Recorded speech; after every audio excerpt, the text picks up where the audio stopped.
it's Alicia Kay, and it is the end of August, which means it is time for my August wrap up. For August, I finished 3 books. I'm going to talk about them in the order that I read them, and I DNF'd a lot. I didn't keep track. I'm not going to talk about any of those, but honestly, most of my reading this month did go to books I ended up not finishing, just because I've been in a weird mood and have very much like only been wanting to read the books I want to read. And if there's anything I am moderately disliking about a book, my desire to keep reading that book goes away. So I'm very much mood reading right now, and very much like even books I probably normally would enjoy, I'm DNFing them just because it's not the right time. And maybe I'll go back to them later. But for now, let's go ahead and get started with the books I actually did finish. The first book I read in August was The Marrow Thieves by Cherie Dimaline. This is a dystopian book that follows a group of Indigenous people in Canada in a time where only Indigenous people can dream. So they're being hunted for their ability to dream. I really liked this book. I got pulled into it super fast. I didn't really want to stop listening to it when I was listening to it, and overall just like really was engaged with this story and with this book and with this writing. The only issue I had was the ending felt a little abrupt to me. Like we got to the end and I was like, oh, the end. I did not expect that to be the end, but here we are. This is the end. So that is the only issue I really had with this book. Other than that, like I enjoyed it. Like I said, I connected with the characters, the writing style, and all of that. So it was a really good book to start the month off with. The next book that I read in August was The Long Way to a Small Angry Planet by Becky Chambers. This was a reread, and I picked this up for a couple reasons. I wanted to read a sci-fi, and also I'd been wanting to reread this for a while because I was wondering if it was my favorite book of all time. And upon reread, I don't think it's my favorite book of all time, but it might be like my second favorite book of all time. It's like up there. I love this book. I love Becky Chambers. I love every book I've read by Becky Chambers. I love every book in this series. That being said, I don't think this is even my favorite in the series, but it is definitely up there of like books I love. Books, when I reread them, like make me feel at home and cozy, I guess. So I wanted to reread this for a couple reasons, like I said. And this book, if you are not aware, follows Rosemary as she's kind of running away from her old life and gets a job on a tunneling ship, and the adventures that she has on this tunneling ship and like what this tunneling ship is doing. And it's really good. Like I said, one of my favorites, and that is why I reread it, and I plan to continue on rereading the series, but I'm not rereading all the books back to back. The next and last book I read in August was Airframe by Michael Crichton.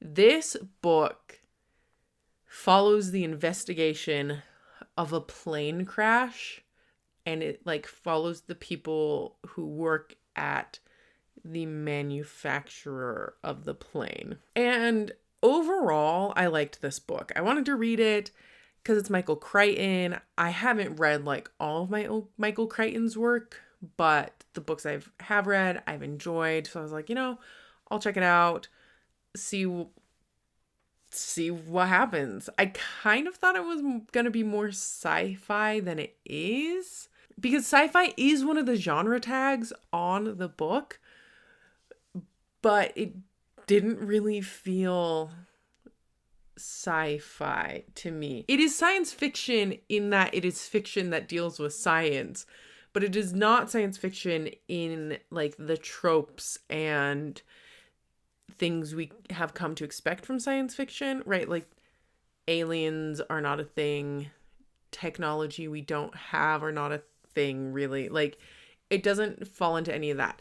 Now, it could have fallen into the second category of having futuristic technology when it was written, because it was written in 1996. But all of the technology in this book is now just what we have. Like, I don't think I could even think of anything that was like a piece of technology that we don't have now. So this could fall into that category that I've definitely heard like discussed before of it was sci-fi when it was written, but because we have made technological advances since it was written, it is now just fiction. So that is very possible. I liked this book, but I wouldn't say I loved it. There was a couple points in the story where I was kind of confused about what Michael Crichton wanted me to take from the story and like believe about the characters, and like honestly a little bit whose side I was supposed to be on. And maybe that's all on purpose, but there's a couple things that I was like, that's just not the vibe that we want to have. There was some parts where I'm like, this feels a little anti-union, which is like not what we're going for, right? Like, that's not what we want. And just like a couple things where I was like, I don't know if he intentionally wants us to like get this message. Like, for example, like, I don't know if he's intentionally trying to be anti-union or if it's just like how it was written. I don't know. This also is a book where almost every single character sucks. Like, most of the characters I did not like.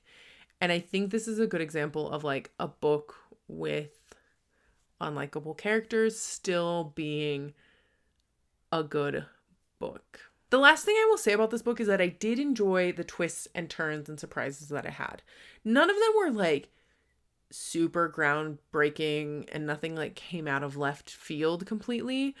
But also, because of the way it was structured, I wasn't necessarily like thinking through what kind of twists and things could happen. So when the twists did happen and when we got some reveals, it was like, oh, because of how it was set up, I didn't even think that this was a possibility.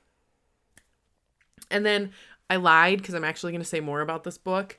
The other thing I thought was really interesting about this book was like the airplane safety aspect of it, because it talked a lot about airplanes and like how safe they are as like part of the story, since it is about a plane crash. And I thought that was really interesting. I don't know if all of the statistics in there are true, but it did make me feel a little bit better.